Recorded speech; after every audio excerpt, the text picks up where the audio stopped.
Trust is like oxygen, invisible when you have it, lethal when it's gone.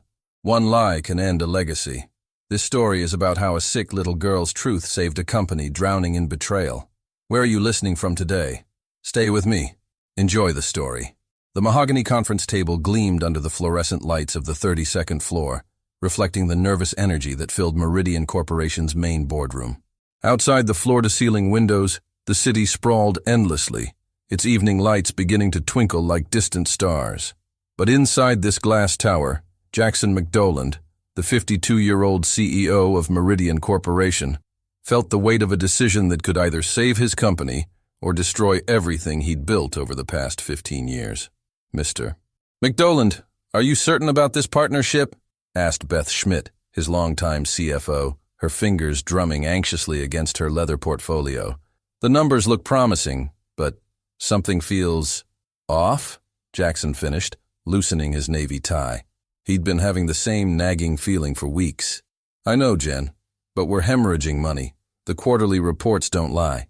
If we don't secure this deal with Pierce Holdings, we'll be filing for bankruptcy within 6 months. The irony wasn't lost on him. Meridian Corporation, once a thriving mid-sized consulting firm that helped small businesses flourish, now needed rescuing itself.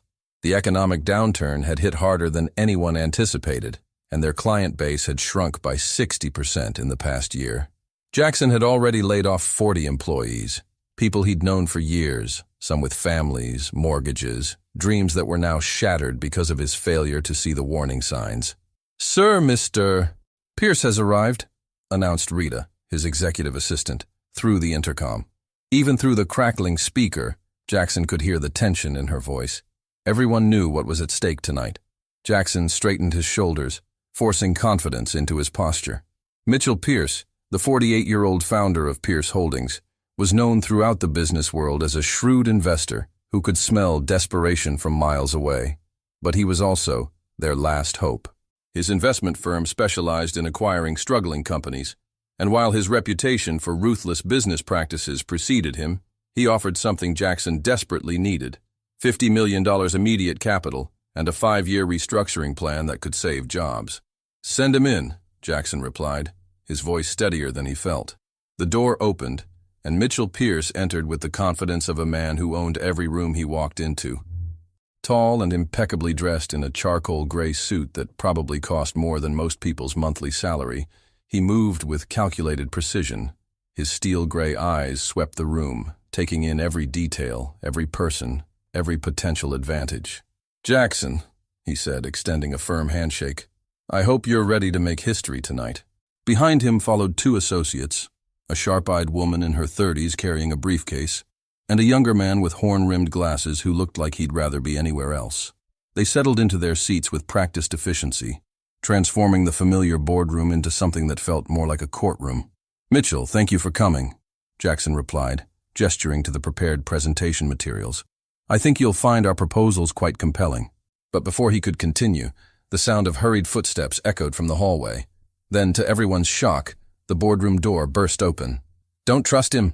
The voice belonged to a young black girl, perhaps 8 or 9 years old, wearing a bright yellow dress that was slightly wrinkled and school shoes that squeaked against the polished floor. Her hair was pulled back in neat braids, and her dark eyes blazed with an urgency that seemed far too mature for her age. "Don't trust him," she repeated, pointing directly at Mitchell Pierce, her small finger trembling but unwavering. "He's going to destroy everything." The room fell into stunned silence. Jackson's mouth dropped open. Beth Schmidt's pen clattered to the table. Even Pierce's usually composed associates looked bewildered. "What in the—" Pierce began, his face flushing red with indignation. "Joyce!" came a panicked voice from the doorway. "Joyce, what are you doing?" A woman in her early 40s rushed into the room, her cleaning uniform instantly marking her as part of the building's maintenance staff. She was breathing heavily, her face a mixture of embarrassment and terror as she reached for her daughter's hand. "I'm so sorry, Mr. McDowland," she gasped, her voice thick with exhaustion and worry. "She's been sick with fever all day, and I had no one to watch her. I brought her to work, but she was supposed to stay in the supply room. I don't know how she—" "Mom, you have to listen to me," Joyce interrupted, pulling away from her mother's grasp. Her fever-bright eyes never left Pierce's face. I heard him talking on the phone in the cleaning room. He said he was going to take everything and fire everyone. He said Mr. McDoland was stupid and would never see it coming. The silence that followed was deafening. Jackson felt his heart skip a beat. Beth Schmidt straightened in her chair, her business instincts suddenly alert. Even Pierce's associates exchanged uncertain glances. "This is ridiculous," Pierce said, his voice cutting through the tension like a blade. "We're going to let some child's fever dreams derail a multi-million-dollar negotiation. She's clearly ill and confused." But Jackson was studying the girl's face, and something in her expression, a clarity that seemed to pierce through her obvious exhaustion, made him pause. Her mother, whose name he suddenly remembered was Cynthia Graham, had been cleaning their offices for 3 years. She was reliable, honest, and had never caused a moment's trouble. "Joyce," Jackson said gently, crouching down to her eye level. "What exactly did you hear?" "Jackson, this is absurd," Pierce interjected, standing abruptly. "I didn't fly across the country to be insulted by a child's fantasies. If this is how you conduct business, please." Jackson held up a hand, not taking his eyes off the girl. "Joyce, tell me what you heard." The child looked up at him with those fever-bright eyes, and in that moment, Jackson saw something that chilled him to the bone. It wasn't confusion or childish imagination.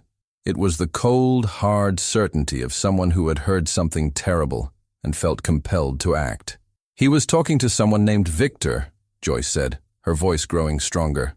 "He said the stupid CEO would sign everything tonight, and then tomorrow they would fire everyone and sell all the computers and desks. He said it was going to be easier than taking candy from a baby." The room seemed to tilt. Jackson felt the blood drain from his face. Beth Schmidt was staring at Pierce with new eyes, her financial mind clearly calculating possibilities they hadn't considered. "That's enough," Pierce said, his voice dangerously quiet. "I won't stand here and let some sick child—" "Victor Dixon," Beth Schmidt said suddenly, her voice barely above a whisper. "Pierce Holdings is liquidation specialist. I remember reading about him in Forbes. He specializes in asset stripping."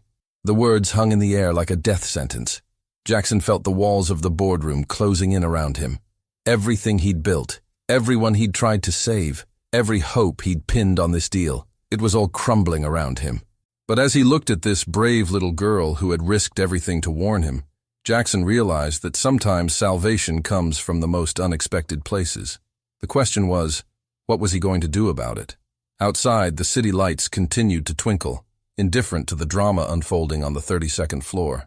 But inside that boardroom, as a sick child's warning echoed in the stunned silence, Jackson McDoland understood that the real battle for his company's survival was only just beginning. The next few minutes would determine not just the fate of Meridian Corporation, but the lives of everyone who depended on it. And it all hinged on whether a successful CEO was willing to trust the word of a janitor's daughter over a man who held their financial future in his hands. The silence in the boardroom stretched like a taut wire, ready to snap at any moment. Jackson McDoland remained crouched beside Joyce, his mind racing through possibilities he'd never considered. The child's small hand clutched her mother's uniform, but her eyes never wavered from his face, as if she understood that this moment would change everything. "Jackson?"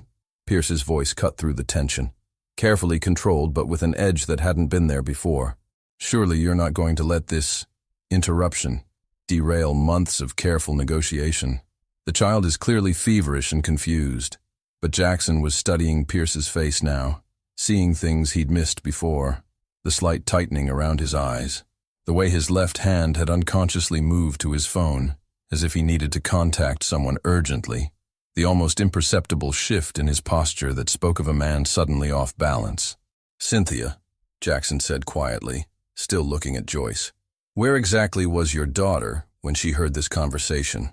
Cynthia Graham wrung her hands, her face flushed with embarrassment. "The supply room behind the executive floor, sir. There's a bookshelf that backs up to the small meeting room. Sometimes the sound carries through the wall. I always tell the cleaning staff to be careful about conversations they might overhear. But Joyce was just resting there while I worked." "The small meeting room," Beth Schmidt repeated, her mind clearly working. "That's where you said you were taking some calls earlier, Mitchell, before the main meeting."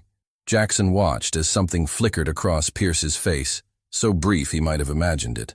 But it was there. Fear. "I make dozens of calls every day," Pierce replied smoothly.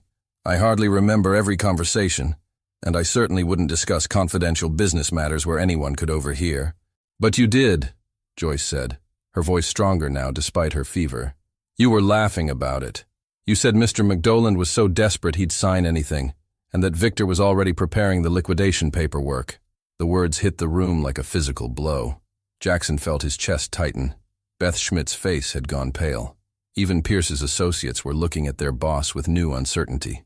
"This is preposterous," Pierce said, but his voice lacked its earlier conviction. "I came here in good faith to help save your company, Jackson.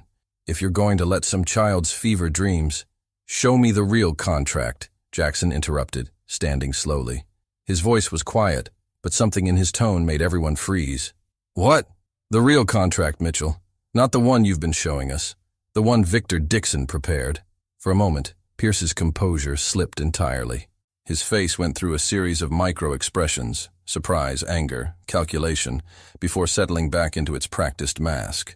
But it was too late. Jackson had seen enough. "I don't know what you're implying," Pierce said carefully. "I'm implying that you're a liar," Jackson replied, his voice growing stronger.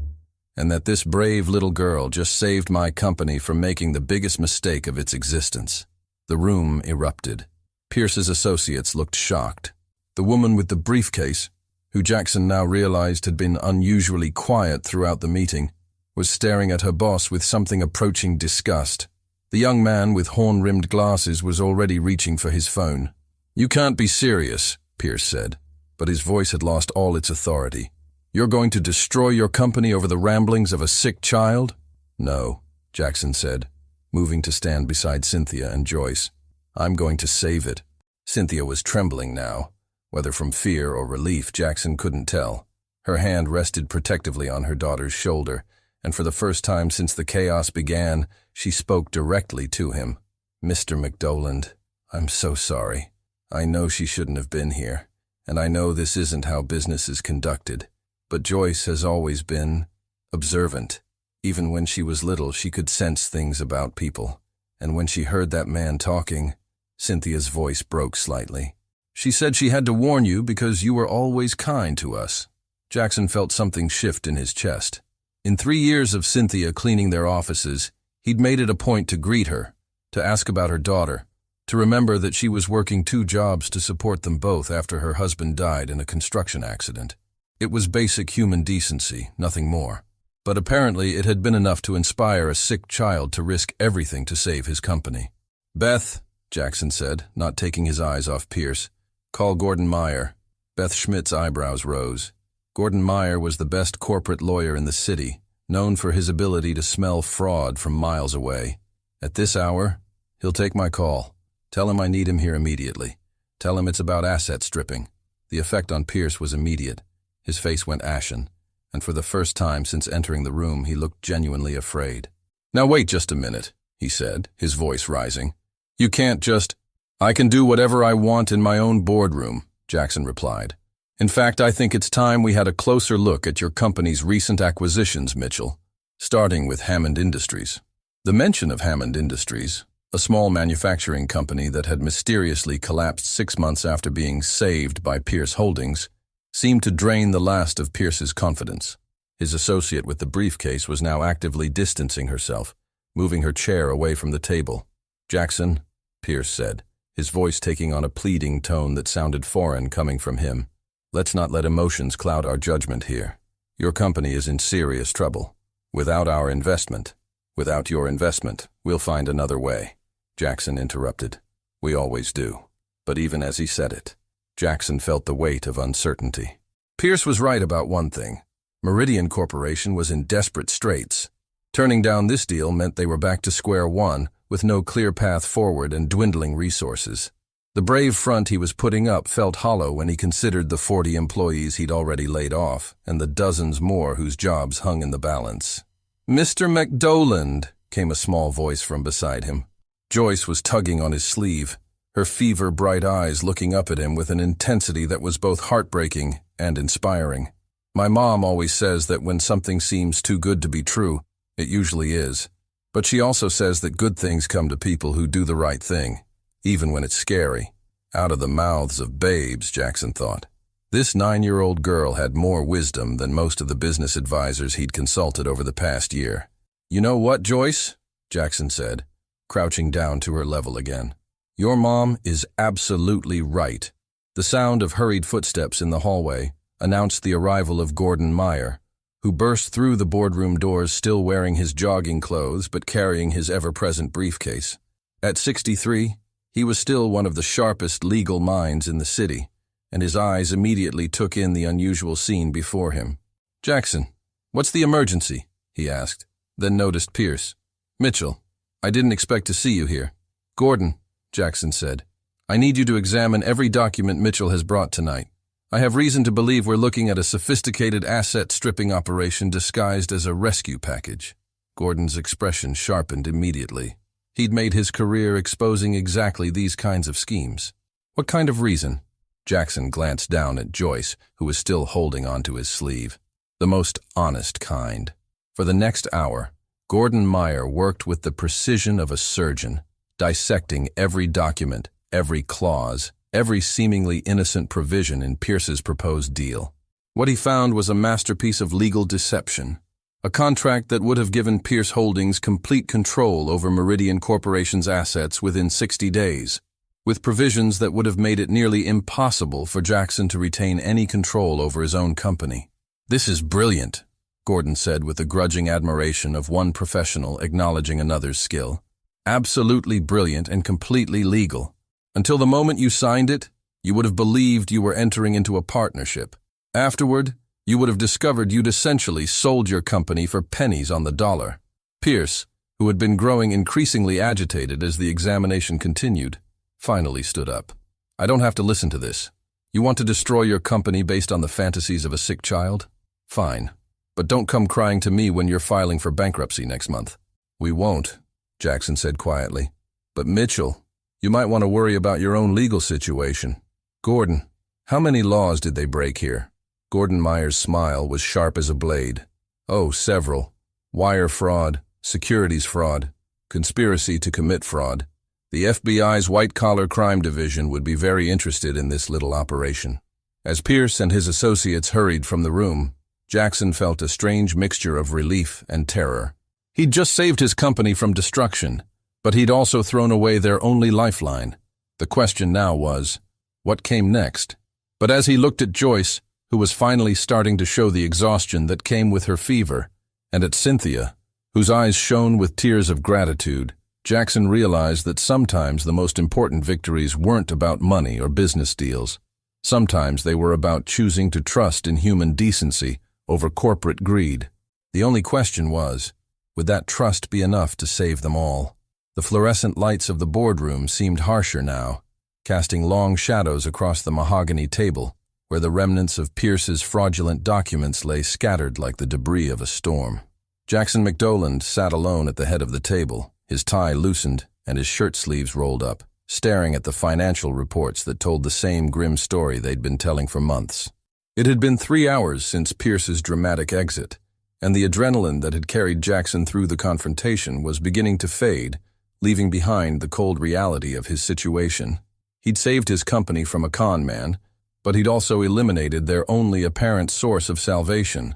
The numbers on the page before him were unforgiving: 6 weeks of operating capital remaining, payroll due in 2 weeks, and a stack of unpaid invoices that grew higher each day. "Mr. McDoland?" Cynthia Graham stood in the doorway, her cleaning cart beside her. She'd changed from her uniform into street clothes, jeans and a simple sweater that made her look younger, more vulnerable. Joyce was beside her, wrapped in a small blanket, her fever finally broken, but exhaustion evident in every line of her small body. "Cynthia," Jackson said, standing immediately. "How is she feeling?" "Better, thank you. The fever broke about an hour ago." Cynthia's voice was soft, uncertain. "I wanted to thank you again, and to apologize. I know what happened tonight was irregular." Jackson managed a tired smile. "Irregular is one word for it. But Cynthia, you and Joyce may have saved not just my company but dozens of jobs. I should be thanking you." "I just did what felt right," Joyce said, her voice still weak but determined. "My teacher says that sometimes the right thing is hard, but you have to do it anyway. Looking at this brave little girl, Jackson felt something shift inside him.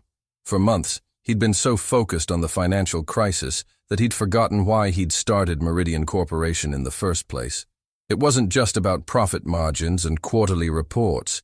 It was about creating something meaningful, something that helped people build better lives. "Cynthia," Jackson said suddenly, "how long have you been working 2 jobs?" She looked surprised by the question. "Since my husband died, about 4 years ago. I clean offices at night and work at the grocery store during the day. Joyce comes with me sometimes when she's not in school." "That's why you couldn't leave her home tonight when she got sick?" "Yes, sir. My neighbor who usually watches her is out of town, and I couldn't afford to miss a shift." Cynthia's voice carried the weight of someone who'd been making impossible choices for years. Jackson felt a familiar anger rising. Not at Cynthia, but at a system that forced a hard-working mother to choose between caring for her sick child and keeping the job she needed to survive. It was the same anger that had driven him to start Meridian Corporation 15 years ago, when he'd been a young consultant watching small business owners struggle against impossible odds. "Beth," Jackson called to his CFO, who was still working at the far end of the table. "Can you come here for a moment?" Beth Schmidt looked up from her laptop, her expression weary but alert. The stress of the evening had taken its toll on all of them, but she'd been working steadily since Pierce's departure, trying to map out their remaining options. "What's the status of the emergency board meeting?" Jackson asked. "Scheduled for tomorrow morning at 9, Beth replied. "I've already sent out the preliminary reports." "Jackson, I have to ask, what are we going to tell them? We just turned down $50 million based on the word of a 9-year-old girl. Some of the board members are going to think we've lost our minds." Jackson looked at Joyce, who was listening intently despite her exhaustion. "We're going to tell them the truth, that we discovered our potential partner was planning to liquidate our assets and fire our employees, that we chose integrity over a quick fix." "And then what?" Beth's voice was gentle but insistent. "Jackson, I've run the numbers a dozen times. Without that investment, we're looking at bankruptcy within 2 months, maybe less." The words hung in the air like a death sentence. Cynthia shifted uncomfortably, clearly feeling responsible for the situation. But Jackson was thinking about something else entirely, about the conversation he'd had with Joyce earlier, about doing the right thing even when it was scary. "What if we're thinking about this all wrong?" Jackson said suddenly. "What if instead of looking for one big investor, we focused on what we do best, helping small businesses succeed?" Beth frowned. "I don't follow. Our client base shrunk because of the economic downturn, right? But there are still businesses out there that need help. Maybe not the big corporations that can afford our premium services, but smaller companies, family-owned businesses, people like—" Jackson paused, looking at Cynthia. "People like us. Jackson, we can't survive on small clients," Beth said gently. "The profit margins aren't there. What if we changed our model?" Jackson was thinking out loud now, pacing behind his chair. What if instead of charging huge consulting fees, we took smaller payments spread over time? What if we helped small businesses grow and grew with them? "That's a nice idea," Beth said, "but it doesn't solve our immediate cash flow problem." "No, but it might solve our long-term sustainability problem." Jackson turned to Cynthia. "How much do you make cleaning offices?" Cynthia looked uncomfortable. I don't think that's relevant to—" "Please, I'm not trying to embarrass you. I'm trying to understand something." "About $12 an hour," Cynthia said quietly. "Between both jobs, I bring home maybe $600 a week. After rent and expenses, there's not much left." Jackson did the math quickly. Cynthia was working at least 70 hours a week for barely above minimum wage, with no benefits, no security, no hope of advancement. And she was one of millions of people in similar situations. "What if there was another way?" Jackson asked. "What if instead of just cleaning offices, you could learn other skills? Administrative work, basic accounting, customer service?" Cynthia's eyes widened. I don't have the education for those kinds of jobs. "But you have the intelligence and the work ethic," Jackson said, "and we have the resources to train you. What if Meridian Corporation started a program to help people like you develop new skills while you work? What if we created a path for advancement that didn't require a college degree, just dedication and hard work?" Beth was staring at him now. "Jackson, are you suggesting we go into the job training business?" I'm suggesting we remember why we started this company in the first place, Jackson replied. To help people build better lives. We've been so focused on helping businesses that we forgot about the people who make those businesses run. Joyce, who had been quietly listening, suddenly sat up straighter. Like my mom? Like your mom, Jackson confirmed.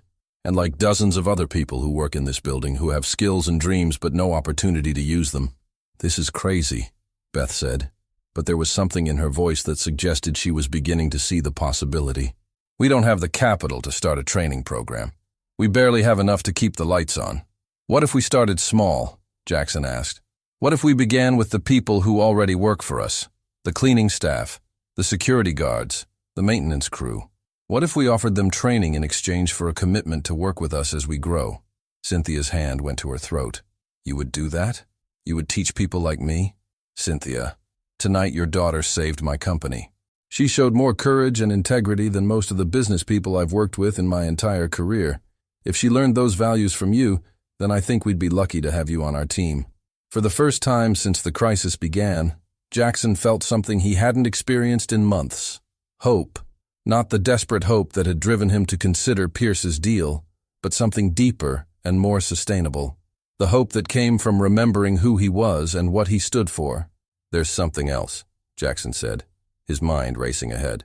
What if we documented this whole process? What if we created a case study about how to rebuild a company from the ground up, focusing on people instead of just profits? What if we turned our recovery into a blueprint that other companies could follow?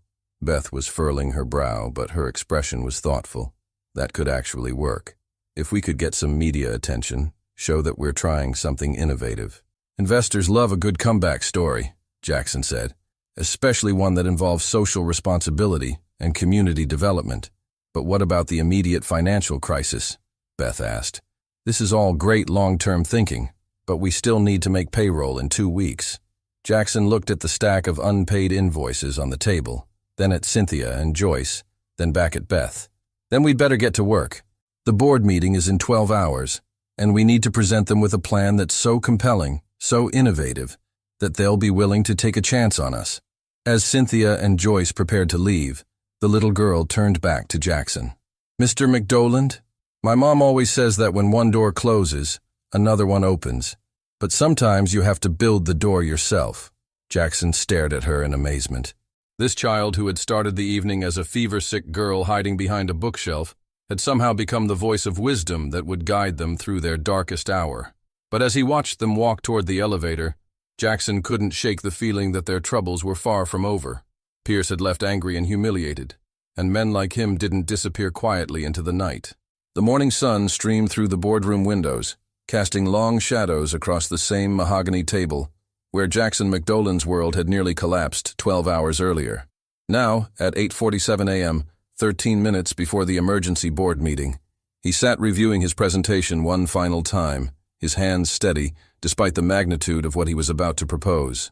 Beth Schmidt burst through the door, her face flushed with excitement and panic. Jackson, we have a problem. And possibly an opportunity. What kind of problem? Jackson asked, though he had a sinking feeling he already knew. Mitchell Pierce has been busy. He's contacted 3 of our biggest former clients, telling them we're financially unstable and suggesting they avoid any future contracts with us.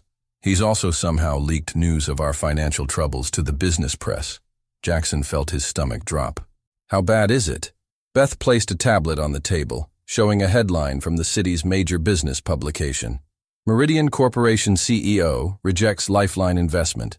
Company faces imminent bankruptcy. The article makes it sound like you're either incompetent or unstable, Beth continued. But here's the strange part. It's actually generating interest from some unexpected quarters. Before Jackson could respond, his phone buzzed.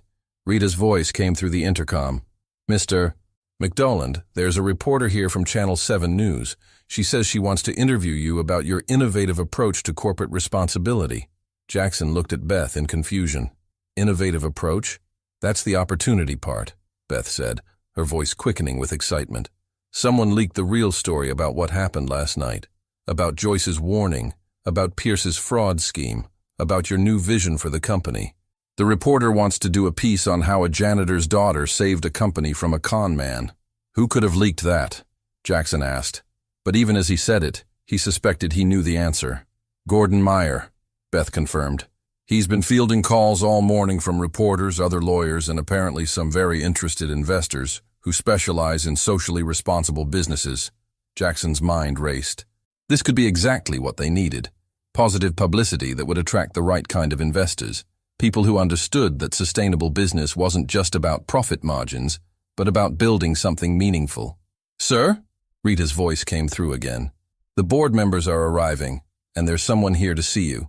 A woman named Dr. Diane Williams from the Urban Development Foundation." Jackson had heard of Dr. I. Williams. She was a former executive who now ran a foundation that provided grants to companies that created opportunities for underserved communities. If she was here, it could only mean one thing. "Send her in," Jackson said. Dr. Diane Williams entered the boardroom like a force of nature. A tall, elegant African-American woman in her 50s, she carried herself with the confidence of someone who had spent decades turning innovative ideas into reality.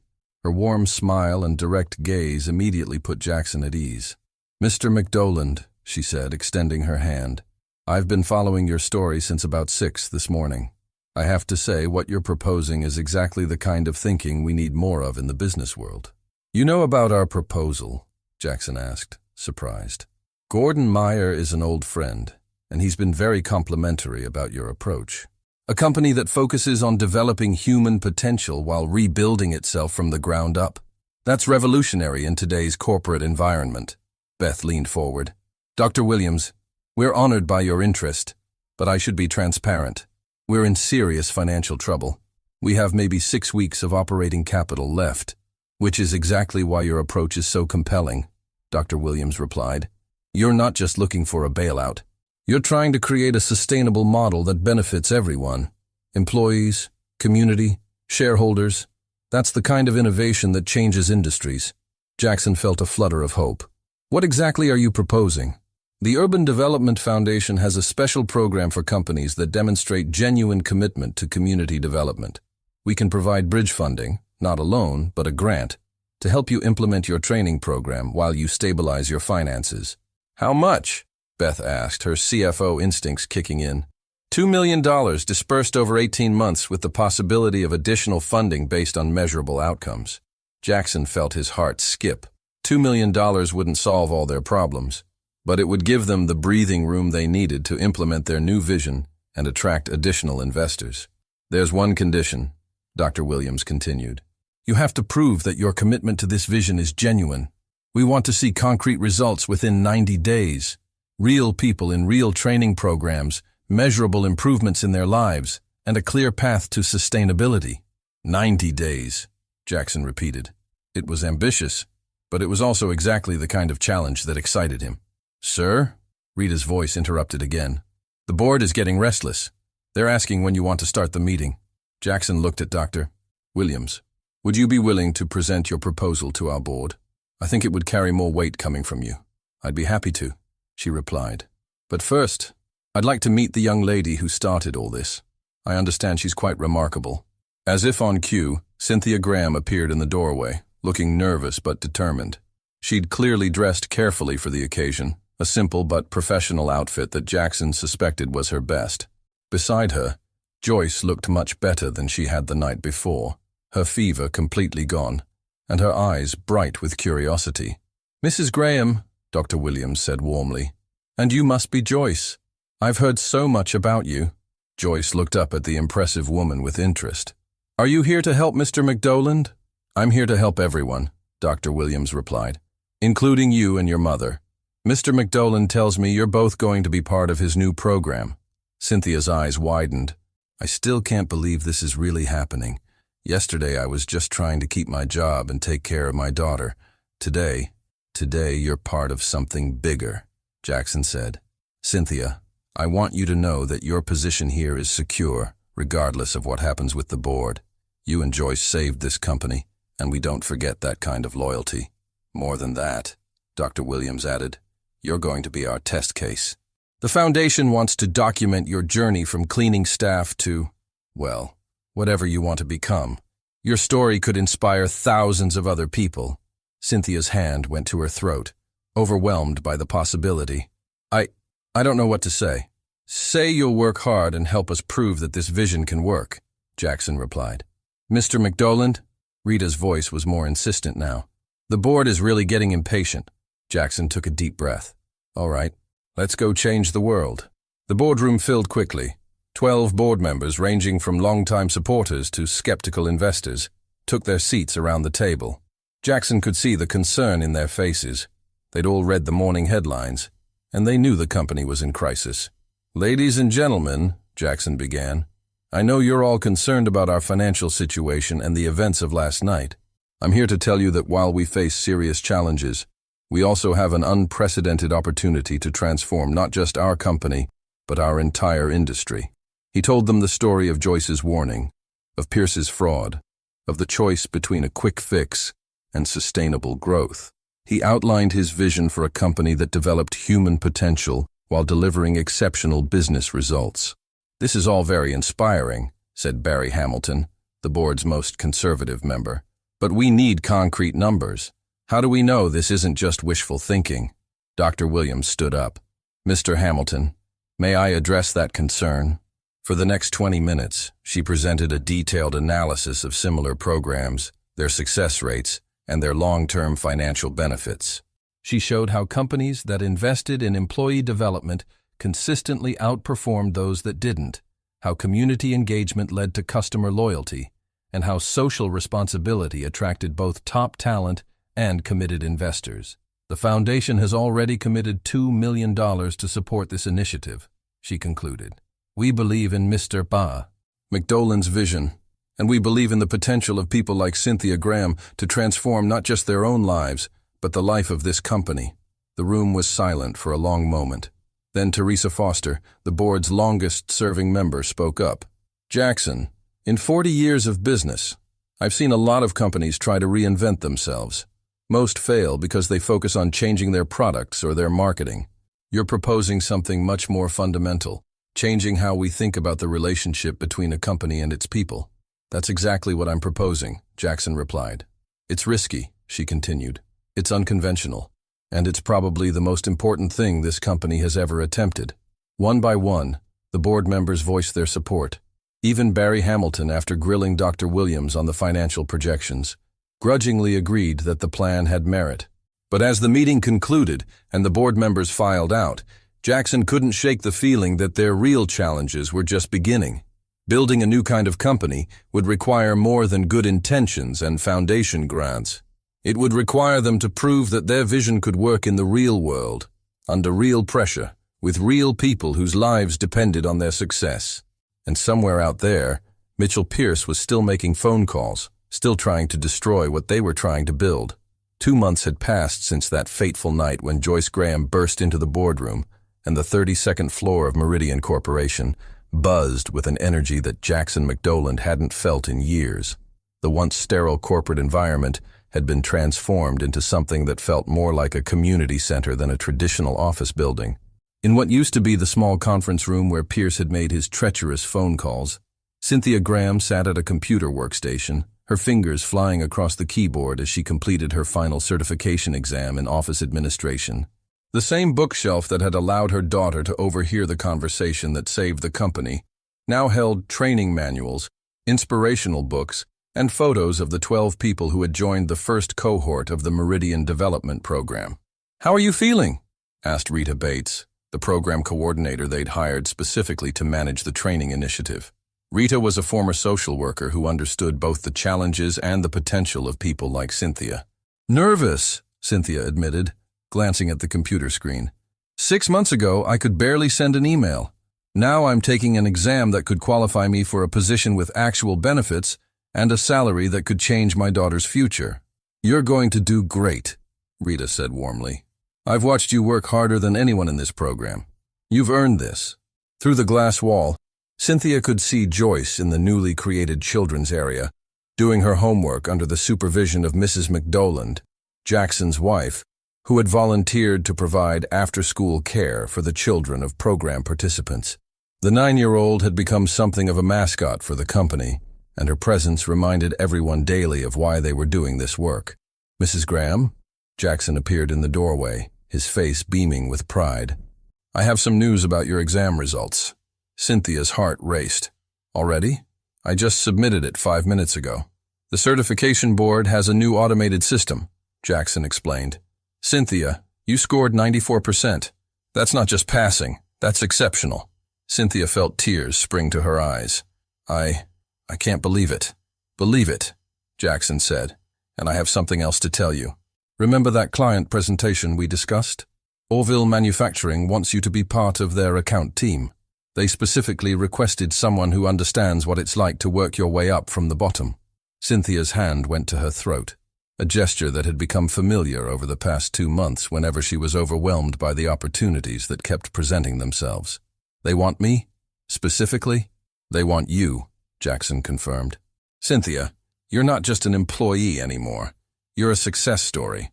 And more importantly, you're an inspiration to everyone who thinks they can't change their circumstances. The sound of applause from the main office area drew their attention. Through the glass walls, they could see Beth Schmidt addressing the entire staff, holding up a financial report with obvious excitement. What's happening out there? Cynthia asked. Our quarterly results, Jackson said, his grin widening. Come on, let's go hear the news. They joined the crowd gathered around Beth, who was practically glowing with excitement. Ladies and gentlemen, she announced, I'm pleased to report that for the first time in 18 months, Meridian Corporation is not just profitable. We're thriving. The room erupted in cheers. Jackson felt a surge of pride and relief so intense it almost brought him to his knees. They'd done it. Against all odds, they'd not only saved the company, but built something better than it had ever been before. Our client satisfaction rates have increased by 40%, Beth continued. Our employee retention is at an all-time high, and our unique approach to human development has attracted 12 new corporate clients who want to work with a company that shares their values. Jackson stepped forward. But the numbers only tell part of the story. The real success is standing right here in this room. Cynthia Graham, who started as our cleaning staff and is now leading client presentations. Nathan Washington, who went from security guard to project coordinator. Tina Shaw, who parlayed her maintenance experience into facilities management for 3 different companies. Each person Beth mentioned smiled with the particular pride that comes from earned achievement. These weren't handouts or charity cases. These were people who had worked incredibly hard to transform their lives and had discovered talents they never knew they possessed. Sir? Rita approached Jackson with a tablet. There's someone here to see you. Says it's urgent. Jackson looked at the screen and felt his stomach drop. Mitchell Pierce stood in the lobby, his face grim and his posture tense. He was alone this time, without his usual entourage of associates. What does he want? Cynthia asked, noticing Jackson's expression. I don't know, Jackson replied, but I'm about to find out. The lobby encounter was tense from the moment Jackson stepped off the elevator. Pierce looked older than he had 2 months ago, his usually perfect appearance slightly disheveled. His eyes held a combination of anger and something that looked almost like desperation. Mitchell, Jackson said carefully, I have to say, I'm surprised to see you here. I'm sure you are, Pierce replied, his voice tight. I suppose you think you've won. I think I've built something worth winning, Jackson said. What do you want? Pierce was quiet for a long moment, studying Jackson's face. I want to know how you did it. How you took a company that was weeks from bankruptcy and turned it into this. Jackson was genuinely surprised. This isn't about revenge or trying to sabotage what we've built. Oh, I tried that, Pierce said with bitter honesty. For weeks, I did everything I could to destroy your reputation, to turn clients against you, to make sure you failed.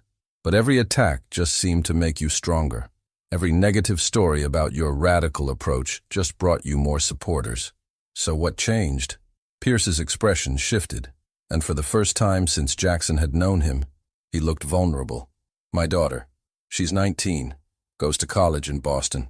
Last week, she came home and told me she'd been following your story online. She said she was ashamed of what I do for a living, that she'd rather have a father who builds things up instead of tearing them down. Jackson felt an unexpected surge of sympathy. Mitchell, I'm not here for pity, Pierce interrupted. I'm here because I want to learn. I want to understand how you took what should have been a disaster and turned it into something meaningful. It wasn't me, Jackson said honestly. It was a sick 9-year-old girl who had the courage to speak up when she saw something wrong. Everything else just followed from that moment of truth. Pierce was quiet for a long moment. The Graham girl. She's the one who warned you about my plan. She's the one who saved us all, Jackson confirmed. And not just from your scheme, but from our own short-sightedness. She reminded us that business is about people, not just profits. I'd like to meet her, Pierce said unexpectedly, and her mother. I owe them an apology. Jackson studied the man who had nearly destroyed his company.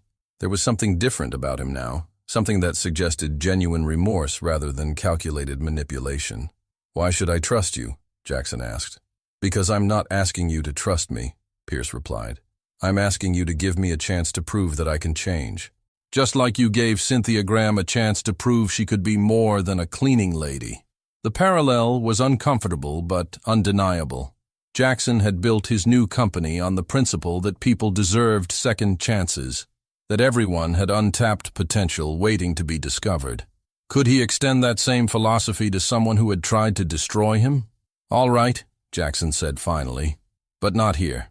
If you want to meet Joyce and Cynthia, it'll be on their terms, in their environment, and if you do anything to upset that little girl, I understand, Pierce said quickly. Jackson, I know I don't deserve this chance, but I'm hoping to show you that even people like me can learn to do better. As they rode the elevator back to the 32nd floor, Jackson wondered if he was making a terrible mistake. But then he thought about Joyce's words from that first night. Good things come to people who do the right thing, even when it's scary. The elevator doors opened to reveal the bustling office space where Cynthia was showing her certification results to her daughter, where former janitors and security guards were leading client meetings, where a company that had been dying was now thriving because someone had chosen to trust in human potential. Maybe, Jackson thought, it was time to find out if that trust could extend even to someone like Mitchell Pierce. But as he watched Pierce's face change when he saw the transformation that had taken place, Jackson realized that the biggest test of their new philosophy was about to begin. The conference room on the 32nd floor had been transformed once again, but this time, it wasn't for a business meeting. Cynthia Graham had arranged the chairs in a circle, creating an intimate space where difficult conversations could happen with dignity and respect. Sunlight streamed through the windows, casting a warm glow over the faces of the small group gathered there. Joyce sat between her mother and Jackson, her 10-year-old frame more confident now than it had been 6 months ago. The shy, sick child who had burst into a boardroom to warn about danger had grown into a poised young girl who understood the power of speaking truth. She wore a simple blue dress that Cynthia had bought with her first real paycheck, a symbol of how far they'd all come. Mitchell Pierce sat across from them, his usual corporate armor replaced by simple khakis and a button-down shirt. His hands rested nervously on his knees, and for the first time since Jackson had known him, he looked genuinely uncertain. Mr. Pierce, Cynthia said gently, Jackson told me you wanted to speak with us. I did, Pierce replied, his voice softer than Jackson had ever heard it. Mrs. Graham, I owe you and your daughter an apology. What I tried to do to this company would have destroyed not just Mr. McDolan's business, but the jobs of dozens of people like you. People who depend on their work to feed their families. Joyce studied him with those perceptive eyes that had seen through his deception 6 months earlier. Are you sorry because you got caught, or because you were wrong? The question hung in the air like a challenge. Jackson watched Pierce's face carefully, looking for signs of the calculated manipulation that had characterized their earlier encounters. But what he saw instead was something unexpected, genuine shame. I'm sorry because I was wrong, Pierce said finally. And I'm sorry because I spent so many years hurting people without ever thinking about the real cost of what I was doing. What changed? Cynthia asked. Pierce was quiet for a long moment. My daughter. She's about to graduate from college and she's been following your story online. She told me she was ashamed of what I do for a living, that she wanted a father who builds things instead of destroying them. That must have been hard to hear, Cynthia said with the compassion that had made her such a natural fit for client relations. It was the hardest thing anyone has ever said to me, Pierce admitted. But it was also the most important, because it made me realize that I'd become someone I didn't recognize, someone my own daughter couldn't respect. Joyce leaned forward slightly. So what are you going to do about it? Jackson smiled despite himself. Even now, this remarkable child went straight to the heart of the matter, cutting through explanations and apologies to the only question that really mattered. "I'm trying to figure that out," Pierce said. "I've spent 15 years learning how to take companies apart. I don't know how to build them up." "But you want to learn?" Jackson asked. "I want to try," Pierce replied. "I know I don't deserve it, but I'm hoping you might teach me." Cynthia looked at her daughter, then at Jackson, then back at Pierce. "Mr. Pierce, 6 months ago, I was a cleaning lady with a sick child and no prospects.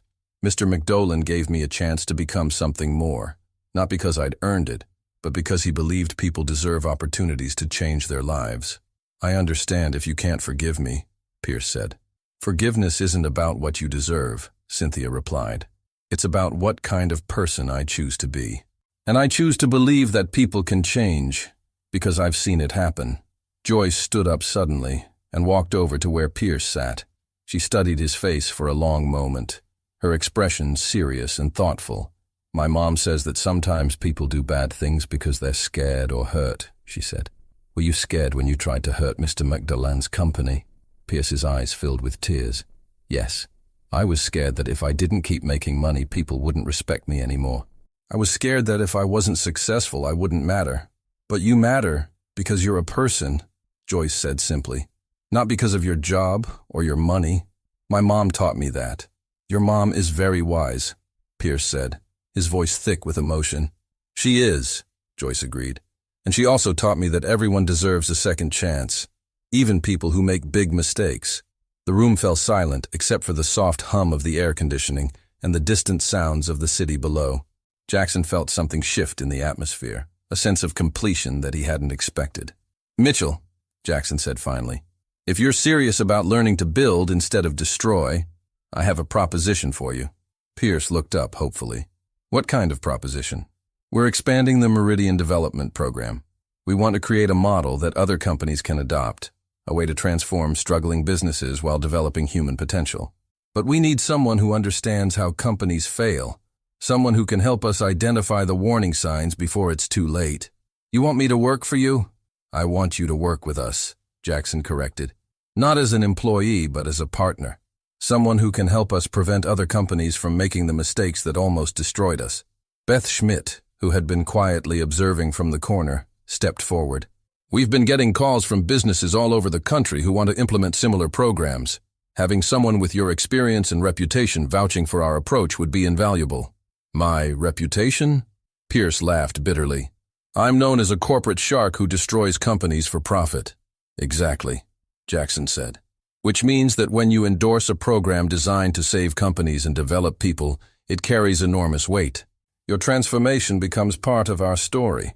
Cynthia stood up and walked to the window, looking out at the city where she'd spent years cleaning offices and dreaming of something better. "Mr. Pierce, I want to tell you something. 3 months ago, I gave a presentation to the board of directors of Orville Manufacturing. Me, a woman who 6 months earlier was mopping floors and worrying about keeping her job." She turned back to face the group. "I told them about how Mr. McDolan's program had changed my life, how it had given me skills and confidence I never knew I had. And you know what the CEO said to me?" "What?" Pierce asked. "He said he wished more companies had the courage to invest in their people the way Meridian had invested in me. He said that businesses that focus on human development are the future of the economy.